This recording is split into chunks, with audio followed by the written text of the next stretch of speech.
জড়িত করে দিচ্ছে রামচন্দ্রকে। আপনি বাস করেন সারা যাত্রালিকা, আমরা পাতার পুজোতে বাস করি।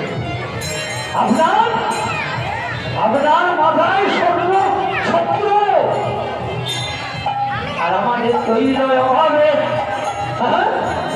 ফিরে যত যাওয়া। কেমন করে হবেন আপনি আমাদের পিতা? কেমন করে হবেন? ওদের আপনাকে পিতা বলা যায়।